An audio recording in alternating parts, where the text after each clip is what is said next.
tranquille lundi matin. Ce lundi matin pluvieux en cette semaine qui s'annonce des plus pluvieuses également. Donc, bonjour à tous, bonne semaine à venir. Très, très bon sujet ce matin. On n'a pas de musique. On n'avait pas de musique ce matin, on ne voulait pas abuser. Cynthia, très, très, très gentille. Merci Cynthia d'être là. Cynthia est en vacances. Donc, elle nous a fait le bonheur là, de nous donner un petit coup de main ce matin pour notre réunion Zoom. Donc, merci Cynthia. Puis, par la suite, on te laisse tranquille, on te laisse te reposer avec ce petit bonhomme qui va arriver là, aux alentours du mois de décembre prochain. Donc, ce matin, nous avons une réunion Zoom, une présentation. Le titre, ne soyez pas responsable du retard d'une transaction. Donc, on trouvait ce sujet-là hyper pertinent. Vous savez que dans une chaîne de transactions, tout débute par un contrat de courtage-vente, hein, normalement, et on a des intervenants qui vont venir s'attacher ou se greffer à cette transaction-là. On parle des arpenteurs géomètres, par exemple, dans le cadre du contrat de courtage-vente. Exclusif, on peut y avoir aussi des inspecteurs en bâtiment, certains experts en expertise, etc., etc. Mais au bout de la course, au bout de ce long chemin, on a le notaire. Le notaire qui va venir, lui, concrétiser, finaliser la transaction. Par contre, à partir des documents qu'on va lui fournir, hein, il doit faire un effet miroir des ententes qui ont lieu entre les parties. Et ce matin, on a le bonheur d'avoir, en premier lieu, M. Denis Lacasse, qui est directeur de la firme qu'on va vous présenter ce matin, donc de la firme LRV Notaire. Et on a aussi Maître Timothée Davidson et Maître Méranie Lessard qu'on connaît déjà, là, qui nous ont fait le bonheur déjà de venir nous présenter certains sujets. Donc, on va vous parler ce matin, ou ces gens-là vont vous parler ce matin de leur attente envers vous concernant votre dossier. Comment bien envoyer le dossier chez le notaire, comment bien le documenter pour que celui-ci ait le bonheur de faire en sorte de l'avancement de ce dossier-là sans avoir des questionnements là, qui en finissent plus. Donc, sans plus attendre, je laisse la parole à Maître Méranie Lessard, Maître Timothée Davidson et M. Lacasse, si vous voulez prendre la parole. Vous êtes le bienvenu, évidemment. Ton micro, Denis. Oui, tout à fait. Bonjour, Denis de chez LRV Notaire, membre du réseau PME Internotaire. Ça nous fait plaisir de prendre la balle au bon puis de discuter avec vous justement pour un dossier complet. Comment gérer ça aujourd'hui avec les délais, les prêteurs virtuels, bien sûr, qui rentrent en ligne de compte. Donc, vous nous connaissez depuis un petit moment, mais voici, pour les nouveaux qui ne nous connaissent pas, on a un bureau à Saint-Jérôme, un à Boisbriand, un à Terrebonne, toute une équipe qui travaille par champ de spécialisation, notamment au niveau du droit immobilier. Je vais laisser la parole à Timothée et Méranie de ce volet-là. Donc, n'hésitez pas à nous contacter si vous avez des questions, que le dossier vienne chez nous ou pas, ça nous fait plaisir de discuter avec vous pour trouver des solutions. Éventuellement, on aura des formations avec l'UFC à vous offrir d'ici novembre, qu'on peut dire. Donc, on vous contactera à ce moment-ci. Donc, je laisse la parole à Timothée. Merci beaucoup, M. Saint-Denis, de nous inviter aussi. Bon, merci, bon matin. Belle petite journée ensoleillée ce matin pour parler de transactions et de délais. C'est toujours agréable. Donc, moi, c'est Timothée Davidson, notaire à Saint-Jérôme, pour ceux qui ne me connaissent pas. Je suis accompagné de Méranie. Si tu veux te présenter un petit 2 minutes aussi, Méranie, avant qu'on commence. Bon matin tout le monde, donc Méranie Lessard, notaire. Je suis également notaire avec la firme LRV Notaire. Je m'occupe principalement des dossiers en immobilier, que ce soit au bureau de Saint-Jérôme ou au bureau de Boisbriand. Donc, à ce moment-là, on a de la disponibilité pour accompagner les clients puis les satisfaire là, également à l'endroit de leur choix pour leur prise de rendez-vous. Merci. Donc, en fait, ce matin, on voulait prendre quelques instants pour discuter avec vous des fameux dossiers immobiliers. Donc, on sent que là, on rattrape un peu les 2 dernières années qu'on a vécues avec comme on pourrait dire, un bon vieux rush qui ne cesse de finir, mais on sait qu'on a quand même certains retards dans certains dossiers. Donc, le but ce matin, c'est juste de peut-être, je suis convaincu que vous connaissez tout ce qu'on va vous dire quand même, mais c'est de ne pas négliger certaines informations dans certains dossiers, principalement lorsqu'on veut faire une transaction rapide, parce que je sais qu'il y a encore des gens pour se démarquer dans des offres d'achat qui veulent faire une prise de possession rapide, par exemple, mettre un délai de passé chez le notaire dans les 30 jours, mais il y a certains éléments, malheureusement, qui, pour le notaire en bout de ligne, qui sont plus compliqués pour faire respecter ce délai-là. Principalement, en fait, le financement, je dirais, au niveau du financement hypothécaire. Il faut savoir que tout dépendamment avec quelle institution financière votre client fait affaire, bien, les délais sont différents. Nous, on les différencie, comme je présume, vous les différenciez aussi avec les banques dites à charte, les banques standards, donc la Caisse, Banque nationale, Banque de Montréal, RBC, et les fameux prêteurs virtuels, donc qu'on peut entendre comme étant des MCAP, des First National, des Aventry, des banques équitables, tout ce type de prêteurs-là. Donc, c'est sûr que si votre client veut rentrer une offre rapidement et prise de possession, par exemple, dans les 30 jours, toujours important de valider avec lui avec quel prêteur il fera affaire.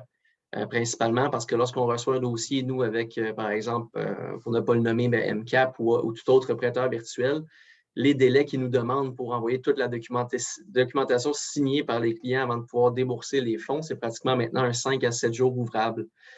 Donc, si on reçoit un dossier qui doit se notarier la semaine suivante, bien, juste là, on oublie ça parce que je n'aurai pas eu le temps de rencontrer le client, lui faire tout signer les documents nécessaires par ce prêteur-là, pouvoir demander mes fonds pour les avoir à temps pour une transaction. À l'inverse, lorsqu'on parle avec une caisse ou une banque nationale, par exemple, bien, eux, ça peut être une histoire de 48 heures entre les deux rendez-vous. Donc, plus facile à mettre à l'agenda de notre côté. Et aussi, pour ceux, je ne sais pas, parmi vous, parce qu'on ne voit pas vos visages, parmi les 53 participants, il y en a peut-être qui commencent, mais faire attention lorsqu'un notaire vous demande le financement. Nous, dans notre jargon à nous, ce n'est pas la lettre que vous obtenez pour votre dossier, ce n'est pas la lettre d'approbation finale. Les instructions du financement, c'est vraiment le dossier envoyé par le prêteur chez le notaire qui va nous dire comment faire le prêt hypothécaire, qu'est-ce qu'ils attendent comme garantie sur la propriété. Et sans ces documents-là, bien, il n'y a pas de prise de rendez-vous possible de notre côté. Donc, on demande d'avoir tout ça d'avance pour être en mesure de pouvoir fixer la rencontre, comme je mentionnais, à cause des délais qu'on a avec certains prêteurs. Donc, règle générale de notre côté, lorsqu'on a un dossier complet, donc votre partie du dossier, la partie du financement hypothécaire, on prévoit environ 2 semaines de délai présentement pour faire les transactions. Lorsqu'on parle d'un prêteur virtuel ou d'un prêteur B, malheureusement, dans certains cas, ça arrive. Là, on parle plus des fois d'un 3 semaines dû aux critères demandés par l'institution financière qui sont toujours plus complexes et ils s'enfargent beaucoup plus avec certaines verrouilles dans nos dossiers, donc c'est toujours plus problématique de notre côté. Si Méranie, tu veux enchaîner avec d'autres points? En fait, au niveau des institutions financières ou même au niveau des promesses d'achat, souvent les gens veulent acheter avec le moins de conditions possibles et tout ça. Mais souvent, nous, on a à demander par la suite, par exemple, si vous avez des clients qui achètent un petit peu plus dans le nord ou qui ont un puits, une fosse, on doit avoir également tous les documents en main concernant, par exemple, le test d'eau, la conformité des installations septiques. Même chose au niveau du certificat de localisation. Des fois, c'est ambigu. On reçoit des instructions, que ce soit d'un courtier ou de la banque, où est-ce que ça nous mentionne que, bon, il y a un certificat de localisation en commande. Puis, finalement, à force de parler avec les clients, souvent, ben, c'est un élément qui a été oublié peut-être par le vendeur ou quoi que ce soit. Donc, c'est important de nous fournir également toutes les coordonnées des intervenants au dossier, que ce soit l'arpenteur, géomètre, par exemple, pour s'assurer de faire le suivi avec eux, s'assurer qu'on reçoive la documentation en temps opportun. Sinon, malheureusement, comme vous avez probablement vu, dans les dernières années, le vendeur, en fait, devra souscrire à ce qu'on appelle un assurance type, très, très important pour protéger que ce soit l'acheteur, son institution financière, et également, nous, quand on fait une transaction immobilière de ce type-là, où on va recevoir les documents par la suite de la transaction, mais on doit faire également la retenue de fonds pour s'assurer que l'intervenant soit payé, donc que l'arpenteur ait ses fonds, puis qu'on puisse être en mesure d'obtenir les copies certifiées conformes de toute la documentation. Donc, ça, c'était pas mal par rapport aux documents très importants. Puis, je vois que Timothée, tu as l'air à vouloir rajouter quelque chose. En fait, au niveau des, juste pour prendre la balle au bon concernant les documents que tu as parlé, Mélanie, au niveau test d'eau, fosse septique, parce qu'à plusieurs reprises, on s'est fait dire dans les dernières années, dans les 2 dernières années déjà, on demandait au courtier qui représente l'acheteur, est-ce qu'on peut avoir une copie du test d'eau, la lettre de conformité septique, puis je me faisais répondre par des courtiers peut-être qui étaient plus au sud, donc un petit peu moins habitués que nos Laurentides, que son client avait renoncé à ses conditions pour la promesse d'achat. Donc ça, c'est une chose, il faut savoir que le client est libre de renoncer à certaines, de signer une annexe O, demander certaines conditions. Par contre, son prêteur, lui, il n'est pas de cet avis-là. Donc le prêteur hypothécaire de l'acheteur demande d'avoir un test d'eau dans le dossier. Donc, ce n'est pas le méchant notaire qui le demande, on fait juste être le messager de son prêteur. Donc, c'est la banque qui exige le test d'eau et la conformité septique. Donc, même si votre client voulait, ce n'est pas une condition essentielle à sa promesse d'achat, il faut prenez comme réflexe que malheureusement, ça en prendra un test d'eau pour pouvoir en fait débourser le financement hypothécaire directement parce que tous les prêteurs le demandent. Il y a même des prêteurs qui exigent des tests d'eau de moins de 60 jours. Donc, des fois, le vendeur, on le sait, il y a beaucoup de maisons qui se sont revendues rapidement. Donc, j'ai le test d'eau 2021, c'est plus de 60 jours. Donc, il s'en prendra un nouveau test d'eau pour notre dossier. Et des fois, même si vous êtes courtier inscripteur sur un listing qui a une fosse septique, c'est la chance de peut-être prendre les devants puis déjà commander la fameuse lettre de la ville pour les installations sanitaires parce que même si on dit que l'acheteur va le faire, souvent les villes vont bloquer, vont dire que non, vous n'êtes pas propriétaire, c'est seulement le vendeur qui peut en faire la demande. Donc ça peut avoir comme effet de retarder les transactions. Puis j'en ai une dernièrement où les gens avaient omis parce qu'ils avaient levé cette condition-là, mais le prêteur de l'acheteur ne déboursait pas si on ne lui fournissait pas cette lettre-là. Et donc là, c'était le branle-bas de combat d'essayer d'obtenir la lettre. Puis les villes aussi, comme tout autre intervenant, commencent à mettre des délais. Anciennement, on se présentait à l'hôtel de ville puis on repartait avec notre lettre, mais des fois, ils disent non, il y a un délai de traitement. Ça peut être jusqu'à 7 jours avant d'obtenir ces fameuses lettres-là directement. Donc, vous avez la chance de peut-être inciter vos vendeurs à le faire. Juste pour ne pas retarder, juste pour ne pas bloquer. Ce n'est pas des coûts astronomiques. Certaines villes, c'est gratuit. Certaines villes, c'est 25 pour avoir cette lettre-là, mais c'est sûr que ça va accélérer le dossier rendu chez le notaire directement parce que dans certains cas, oui, on peut faire la transaction sans, mais ça va prendre une assurance site à coup sûr pour pouvoir débourser le prêt. Donc là, avec les hausses des valeurs des maisons, vous vous doutez que les hausses des primes d'assurance, parce que la prime d'assurance site est basée sur le coût en fait, du financement et de l'achat. Donc, ça peut avoir pour effet d'augmenter considérablement ces primes-là qui peuvent avoisiner les 5, 6, 700 $ pour un test d'eau, par exemple, qui aurait coûté une 75 $ ou une lettre de conformité qui aurait peut-être coûté un 25 $ directement. Donc, ça varie vraiment de ce côté-là. Là, je vois qu'on a des questions dans le chat. Je vais juste prendre le temps de la lire. Est-ce que les institutions financières prêteuses ont demandé des rapports d'inspection? Donc, moi, de mon côté, je n'ai pas reçu de dossier, ce n'est pas pour toi, Méranie, s'il y a des rapports d'inspection. J'ai eu des prêteurs qui se sont retirés suivant une négociation de baisse de prix, suivant l'inspection, que leur contenu, sans même consulter réellement le rapport, ils ont vu baisse de prix, ils ont eu peur que les clients n'aient pas les moyens de réparer, donc se sont retirés complètement des dossiers. Et oui, il y a certaines villes, malheureusement, qui commencent à le faire. Puis ça, c'est une grande problématique qu'on a présentement pour certaines institutions financières qui l'exigent. Donc là, c'est du cas par cas où on va demander au directeur de compte du client. La ville n'en aimait pas, quels seraient vos critères? Et malheureusement, dans certains cas, ça nous prendra une assurance site. Depuis 2 ans, on a quand même été chanceux parce qu'il y avait chanceux dans une malchance. Très peu d'arpenteurs étaient à jour. Donc, dans tous les dossiers, pratiquement, on avait des assurances pour cause de que le certificat d'acquisition était pas prêt. Donc, on pouvait joindre l'avenant faux septique et puis pour protéger la transaction quand même. Donc, on a eu cette latitude-là sans faire augmenter les primes d'assurance que l'assureur était déjà prise aux frais du vendeur.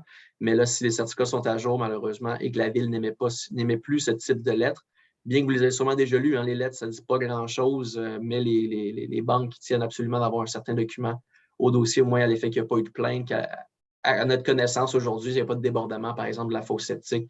C'est ce qu'ils veulent savoir présentement pour ces éléments-là. Donc, c'est sûr que dans les villes qui les émettent encore, si vous avez la chance de prendre un listing, mais je vous dirais de peut-être, après m'abord, tout de suite faire la demande avec votre client vendeur d'obtenir ces informations-là. C'est juste un plus pour les transactions parce que malheureusement, vous allez sûrement agir avec certains courtiers qui viennent de la grande ville et qui obligent même pour leurs clients acheteurs de le conseiller de faire ça. Donc, même pour les annexes O aussi, que lorsqu'il y a une annexe O que le vendeur s'engage à faire vidanger la fosse septique, c'est sûr que si vous tenez une facture, peut-être l'envoyer, nous la faire parvenir aussi rapidement parce que des fois, c'est des choses qui sont oubliées, même si on relance souvent les vendeurs, d'obtenir ces fameuses lettres-là pour éviter toute retenue de fonds pour faire vidanger la fosse septique. Et ça me fait penser en même temps, des fois, il y a cette condition-là qui s'y est mise dans les conditions, mais faire attention, dans le secteur de Saint-Jérôme, Saint-Hippolyte, Sainte-Sophie, Saint-Colomban, il y a certains secteurs maintenant que la ville prend en charge les vidanges de fosses septiques. C'est taxé sur le compte de taxes. Donc, les citoyens payent, par exemple, 90 $ par année et c'est la ville elle-même qui mandate les compagnies aux 2 ans pour aller vidanger. Donc, dans un cas comme ça, c'est un peu moins pertinent de faire vidanger par le vendeur parce que c'est déjà payé un peu d'avance et c'est le vendeur la ville qui s'en occupera pour la suite. Au niveau des conditions, des fois, il y a des retenues de fonds pour des travaux aussi qui ont à être effectués. On lit souvent dans les promesses d'achat comme quoi qu'une fois que les travaux vont être effectués, par exemple, l'argent sera remis aux acheteurs. Ça, je pense qu'on en avait déjà parlé. Ce n'est pas quelque chose qui est habituellement accepté non plus par les banques parce que ça pourrait être traité comme une diminution de prix de vente. Par exemple, les vendeurs devaient réparer des fissures ou peu importe, là, terminer quelques travaux, que ce soit à l'intérieur de la maison. C'est vraiment important, en fait, qu'il soit mentionné dans les promesses d'achat que l'argent servira soit à payer l'entrepreneur ou sera remis au vendeur lorsque les travaux seront effectués si c'était à la charge du vendeur, parce que nous, directement, on ne peut pas remettre une somme d'argent à l'acheteur comme jet préalablement dû au fait que les banques pourraient considérer le tout comme une diminution de prix de vente. Là. Par exemple, c'est des travaux pour une hauteur de quelques $1000. Là. Donc, c'est vraiment important parce qu'on a souvent des cas où les acheteurs nous envoient les factures qui ont payé déjà l'entrepreneur. Puis, à ce moment-là, nous, on est un petit peu pris là, avec la patate chaude, étant donné qu'on ne peut pas remettre ces sous-là. On ne peut pas leur remettre directement ces sous-là habituellement selon les normes de comptabilité en fidéicommis. Oui. Il y avait une autre question concernant l'acceptation des courtiers lors des rendez-vous chez nous. En fait, on se fait poser la question, je vous dirais à peu près 10 fois par jour. Il y a des courtiers, en fait, qui viennent pour accompagner les clients, dépendamment de la situation, là, si c'est une situation particulière ou pas. À l'heure actuelle, ce n'est pas dans toutes les transactions. En fait, on évite le moins possible, encore une fois, les contacts là, au bureau du au fait. Donc, malheureusement, la fameuse pandémie n'est pas terminée.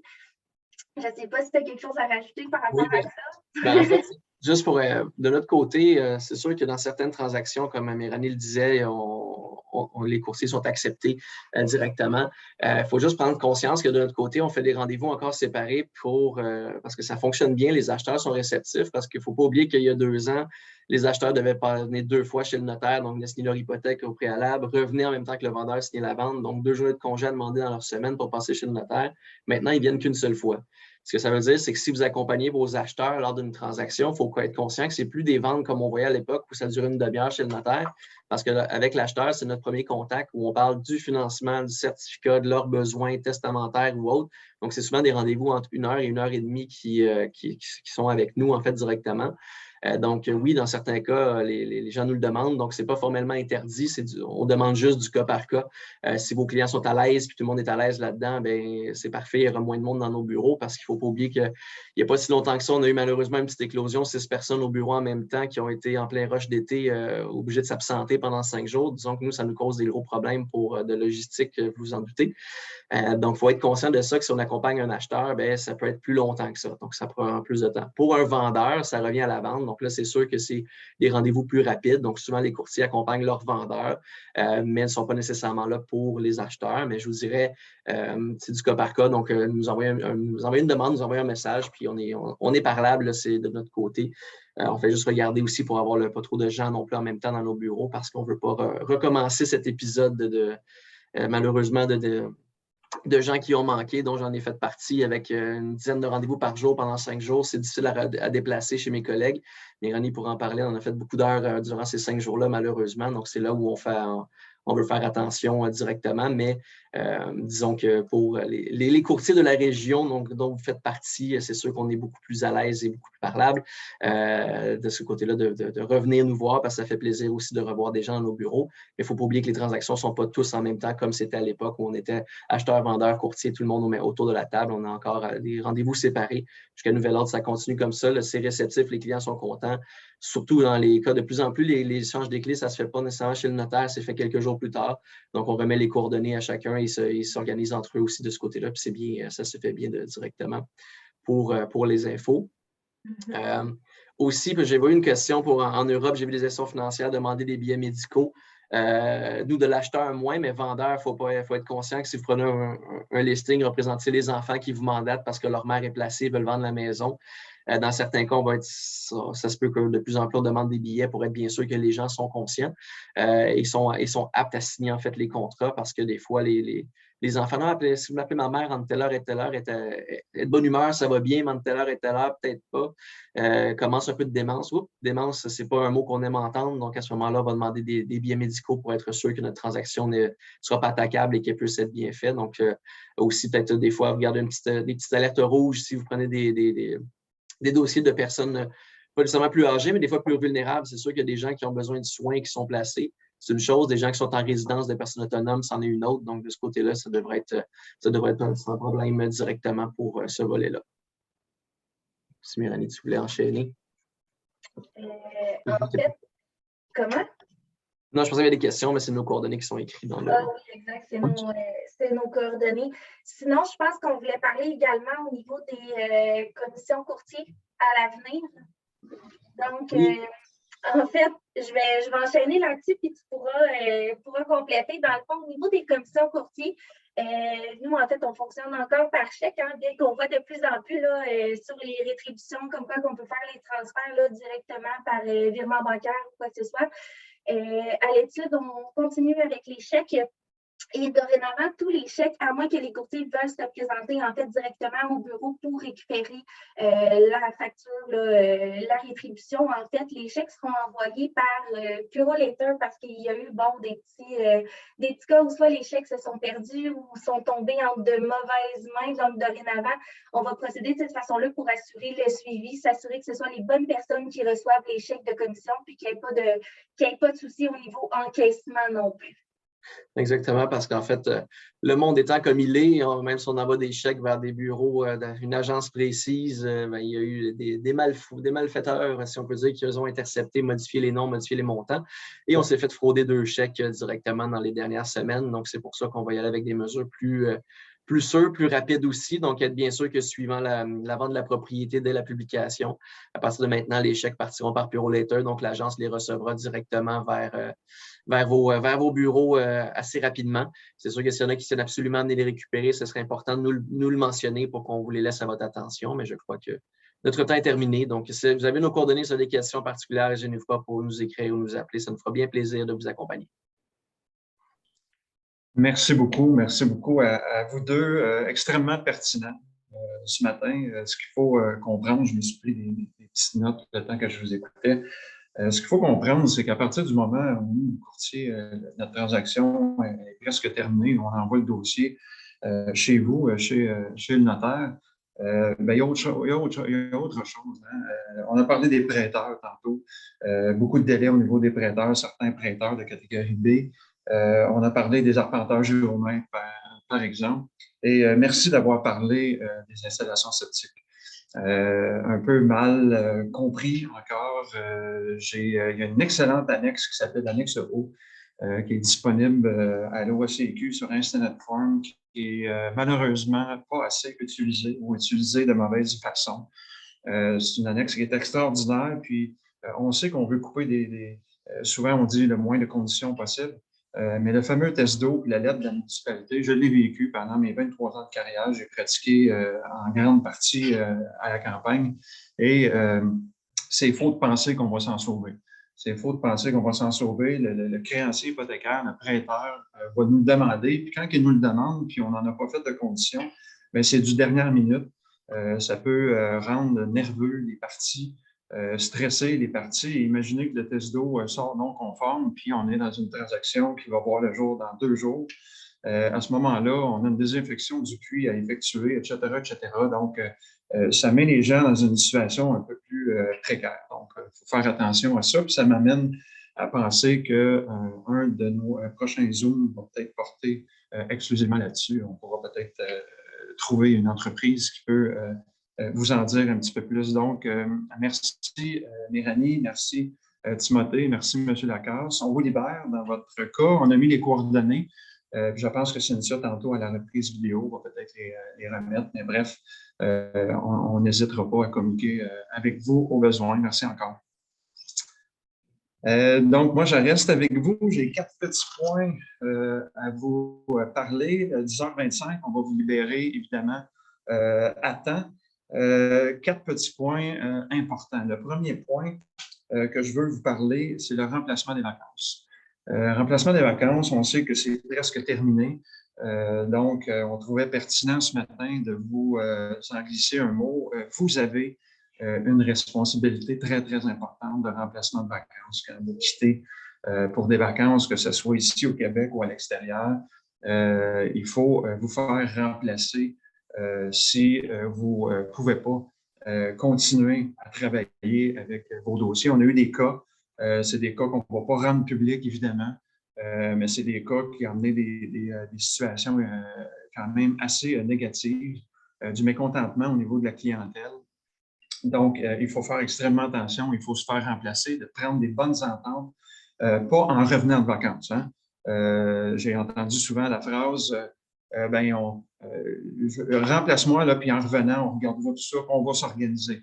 Non, même si on est des amis, des confrères, des consoeurs, il faut s'organiser correctement avant pour pas que ça occasionne des situations là, qui peuvent être embarrassantes. Et nous, l'agence, il faut savoir qu'on a une obligation envers l'OACQ. C'est directement dans le programme de conformité de l'OACQ au niveau des remplacements. Donc, prenez note de ça, faites extrêmement attention à ça. Vous avez une responsabilité et nous, on en a une. C'était le premier point. Le deuxième point, on a des formations obligatoires à suivre. Vous savez, les fameux UFC qui vont se terminer au 30 avril 2023. On est dans notre bloc 2021-2023, à l'exception d'une formation qui est obligatoire. Elle est déjà en place dans votre SINBAD, dans vos formations, qui s'appelle Formation sur le blanchiment d'argent. Cette formation se doit d'être complétée avant le 15 novembre 2022. Donc, il nous reste octobre et novembre à traverser. Ça va venir extrêmement vite. Donc, si cette formation-là n'est pas complétée de votre part d'ici le 15 novembre 2022, votre permis va être suspendu de plein droit et vous allez avoir les charges nécessaires pour le remettre en force. Donc, prenez une note dans vos agendas d'ici le 15 novembre 2022. 2 derniers petits points. La soirée bénéfice pour notre fondation Un Toit pour tous, qui va avoir lieu le 5 octobre prochain, restaurant Le Lionel à Sainte-Thérèse. Il n'est jamais trop tard, jamais trop tard. On a des personnes qui travaillent extrêmement fort là-dessus, entre autres Julie au bureau de Sainte-Thérèse et mon ami, son nom m'échappe, my God, il ne sera pas fait, Jean-Baptiste. Excuse-moi, Jean-Baptiste. Donc, 2 personnes, entre autres, là, qui mettent beaucoup, beaucoup d'efforts là-dessus. Donc, il n'est pas trop tard. Vous avez reçu certains liens, 75 $ avec consommation et boucher, avec un don qui est aléatoire, évidemment, là, qui est à votre discrétion. On aimerait atteindre certains objectifs. On a 5 maisons, si je ne me trompe pas, qui ont été déjà prédéterminées pour recevoir les sommes pour aider, évidemment, les femmes et les enfants qui ont subi malheureusement de la violence, et certains d'entre eux n'ont pas de toit. Donc, voilà, prochain Zoom, le 3 octobre 2022. On revient évidemment avec un nouveau sujet de nouvelles présentations. D'ici là, soyez extrêmement prudents. Profitez de cette superbe semaine pluvieuse et bonne transaction à tous. Bonne semaine!